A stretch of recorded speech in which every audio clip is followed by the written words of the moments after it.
Hello and welcome to Tea Room Secrets, the online resource for the tea time industry.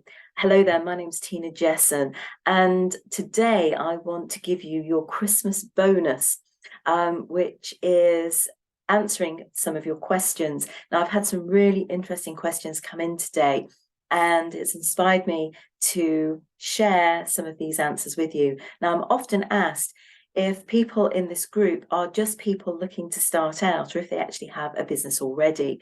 And the three questions that I got in today were from people that are already in business. So let's see if we can learn from that. And I'll share some of my experience in order to answer some of these questions. Now we have Blair. Now Blair is from Massachusetts originally, but she's actually based in Serbia at the moment. And she has an afternoon tea party business, and she wants to know how she can scale that. Now, that's a really interesting question, because this is a question I had with one of my coaching clients last year, where she was hosting her tea parties in her own home, but wanted to know how to maximize that, because obviously you only have so much space, and maybe you can only seat 6, 8, 12 people.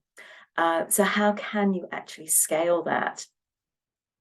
And what I wanted to do is share how I actually scaled my business so that we're actually delivering more to more people more frequently. And how we do that is not just to offer one seating a day. Now, I know that sounds like a huge amount of work for one person to do, which is often the case when you have a tea party catering business or a tea party business that you're offering in your own home and just doing afternoon tea.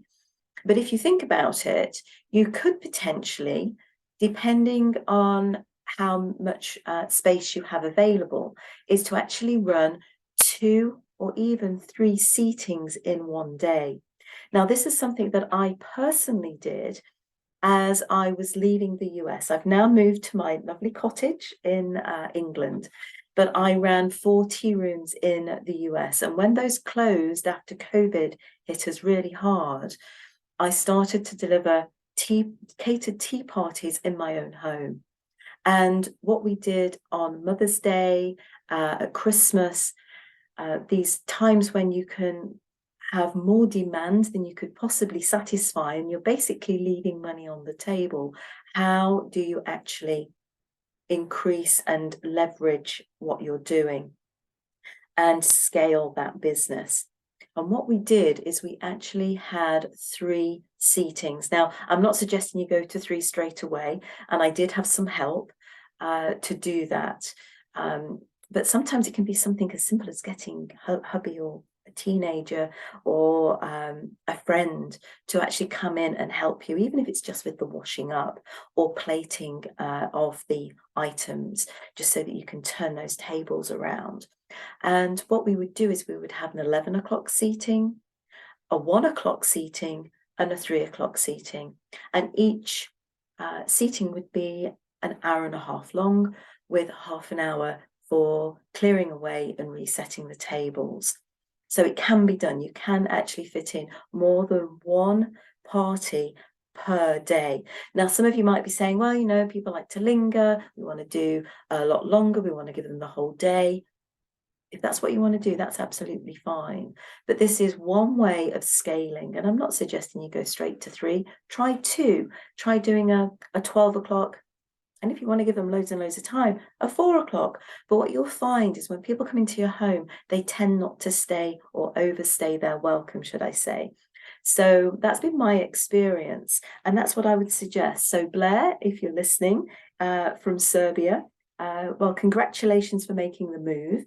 I don't know if that's through the military. I know we have a lot of people that do move around from country to country from the States.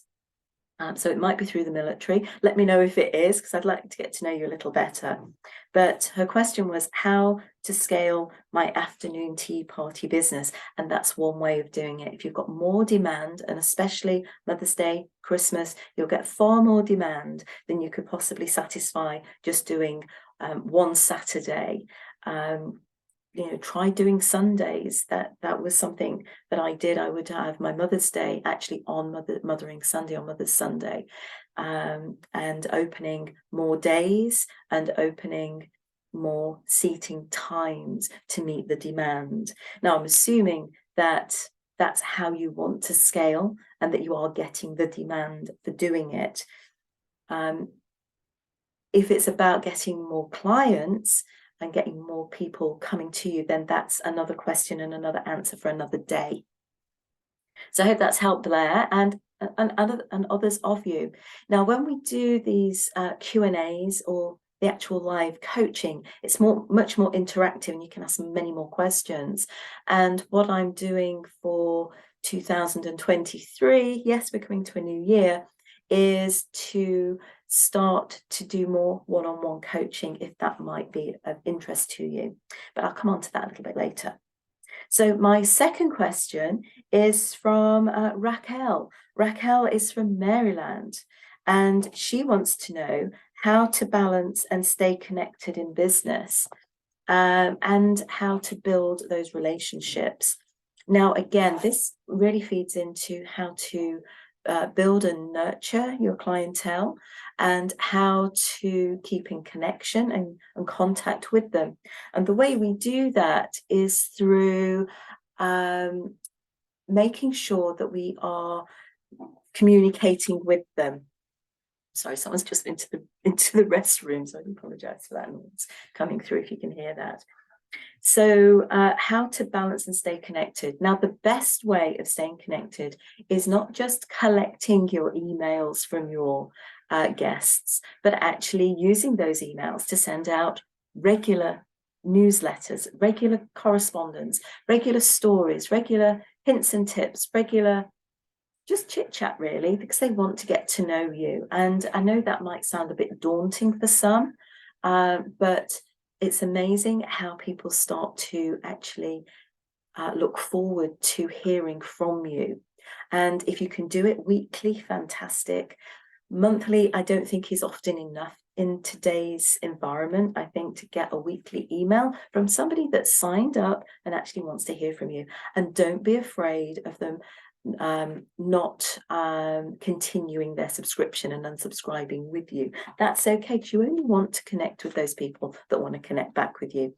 And to be honest, people are really interested in what you're doing and in you as an individual as well. So if you can put a little bit of you into your branding, that can be really helpful too.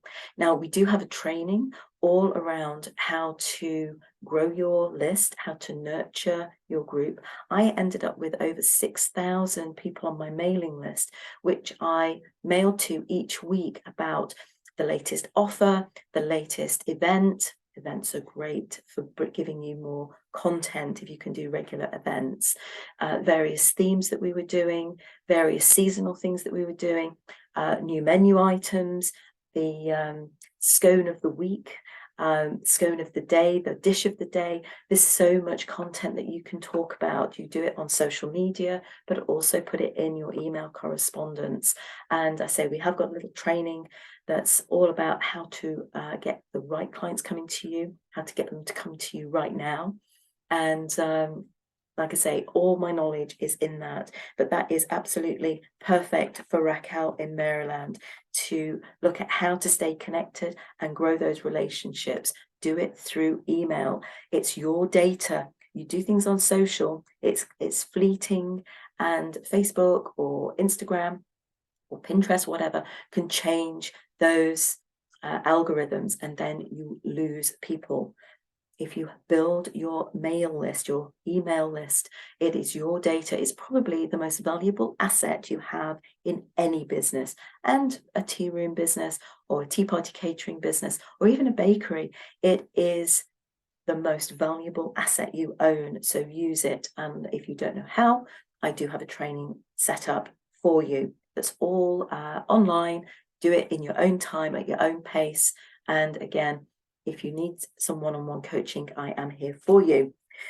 So the third person that contacted me with a really great question was Pam. Now, Pam is the owner of the Charnwood Villa Tea Room in Ontario, Canada. So we've got people from all around the world connecting within the Tea Room Secrets Facebook group and within the Tea Room Secrets family. And I am so humbled and so happy that we are reaching so many people who are running businesses, and I'm in a position where I can help them to the best of my ability to share that knowledge, not just the knowledge I've had, but also across the whole of the network, across the countries. And we're sharing that whole tea time experience, and we're offering people in our communities a sanctuary, a special moment in time where they're creating memories. And there is nothing like that. And I'm so honored to be in a position to help in some small way. So Pam from the Charnwood Villa Tea Room in Ontario, Canada, a little shout out to you, Pam. How do you handle no-shows? Oh my goodness me. Yes, how do you handle no-shows? Now, you always are going to get some.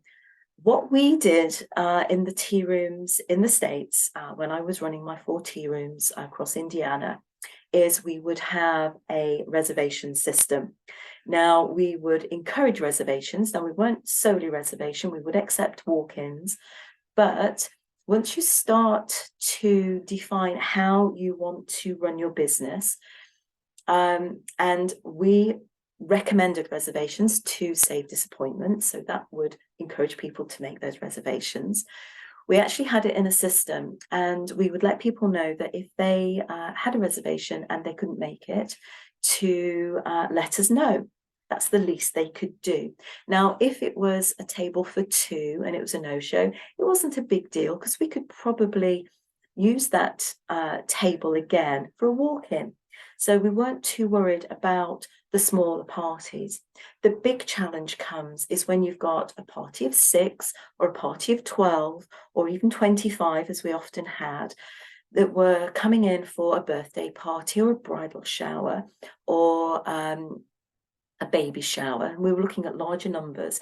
Now, if that was a no-show, that would be awful because you'd made all that food, you'd brought in all the team to deliver that amount of service, and it would all go to waste. And that is like the worst thing that you could do, that could happen to you as a business owner, because you've got all that waste, all that time and effort that's gone in, and you haven't got the money. So what we said, and this is all in parts of your terms and conditions or the way you operate your business, and this is what you have to tell people, that this is how you do business, and not be frightened of that. Don't think that's going to push people away. It actually helps them know what to expect as much as you telling them what you expect from them. And what we would do is we would take that reservation and we would take a deposit. We'd take a deposit of $75. Now, you might need to change that amount to work for you, but that was a good amount. And then we would take that off the final bill at the end. So a $75 deposit. And if you didn't cancel within 48 hours, because we'd usually do all the prep within that 48 hours, then it would be a non-refundable deposit. So it puts some skin in the game for your group, for the host, the organizer of a larger group, that you would need some form of deposit, because if they then don't show, well, to be honest, the amount of no-shows reduces, which is because they've got skin in the game, they've already put money in there. Now, if there is like a good reason, or if they have to postpone it for a week because something's happened, then you can carry that forward and rebook that. But by putting down that $75 deposit, it makes people show up. And yeah, that's probably the best thing I would say, is make sure it's in your terms and conditions. Have a little contract, let them know that this is what you expect. And the way that would go, and I'm going into a little bit of detail here, but why not? So they're on the phone. I'd like to book a baby shower for 4 weeks' time on the Saturday. And this tying back into what Blair was talking about, this idea of how do I grow my business? How do I leverage? How do I scale? You could say something like, well, okay, you'd like to come in at 12 o'clock on Saturday. Well, what we actually do is we have an 11 o'clock slot, we have a 1 o'clock slot, and we have a 3 o'clock slot. Which slot would you like? Oh, it's for 25 people. Okay. Now, for parties over a certain number, we do ask for a $75 deposit. And that is non-refundable if you cancel within 48 hours. But, you know, if you show up, as you probably will, then that $75 goes as a deposit, and that gets taken off your final bill at the end. So would you like to go ahead and book? So it's as simple and easy as that. And the beautiful thing about this is you can write this all out, type it all out, actually have it by the phone. And then whoever picks the phone up, one of your team, knows exactly what to say and what your terms and conditions are, what your process is. This is how we do things around here. And I think the biggest thing I've learned in my own business, and the biggest thing I've learned coaching and working and advising other business owners, is it's important for you as the business owner to state what is acceptable for you.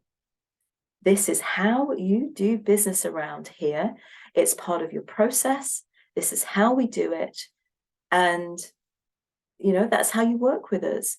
And 9 times out of 10, 99.9 times out of 100, in fact, I would go on to say, will appreciate the fact that you're giving them some boundaries, that you're telling them how it's going to work, and it gives them confidence that you know what you're doing. Now, for that 0.01% that says, well, actually, I only want to come in at 12 o'clock, I've already sent the invitations out, then I suppose you have a choice. You either say, well, on this one occasion, I will accommodate, but actually I wouldn't do that because that messes up my whole day. If it was a Friday afternoon or a Monday lunchtime when I'm perhaps not so busy, I might compromise and say, well, actually on this occasion. But if it's Saturday, it's my busiest day, I could potentially have 3 groups coming in. Am I going to go and mess it up by putting a 12 o'clock in? No. Am I probably going to sell that day anyway? Probably. Make that decision and go, well, actually, I'm afraid I'm not able to help you at this time. And be brave enough to do that, knowing that the business is there. Anyway, I hope this helps. As I mentioned, I am available for one-on-one coaching.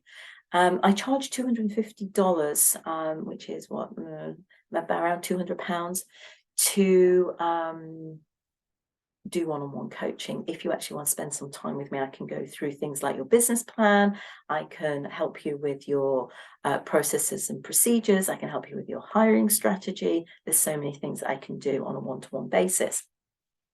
If you don't have the budget for that, or you don't really feel quite ready for that yet, we have lots of online, virtual, learn at your own pace trainings that I've already recorded for you. So we don't have to connect on a specific day, on a specific time. You can actually just pull down what you need, be it job descriptions, be it your employee handbook, be it your business plan. All those things are available at tearoomsecrets.com.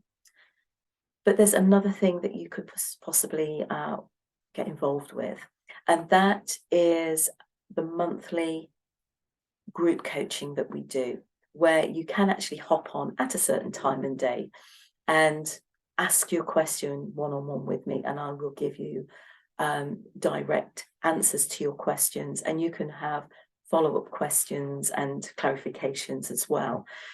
And the great idea around that is that even if you don't have a question to ask, you can do what we call side door coaching. You can sit and listen in and get the answers that maybe you were too frightened to ask the question on, or it's like, well, that might be useful a little bit later, or actually that's a question I've always wanted to know the answer to and I just never thought to ask it.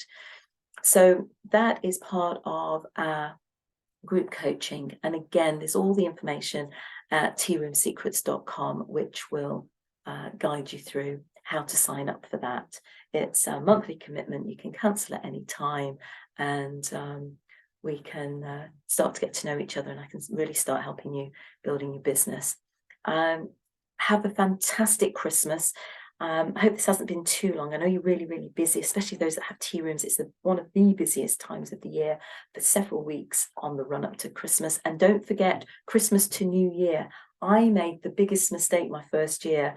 I got all my team to talk to me about, right, who's available to work Christmas, who's available to work on the run up to Christmas, who's available for Christmas. And everybody was available and they loved it. And then everybody disappeared between Christmas and New Year.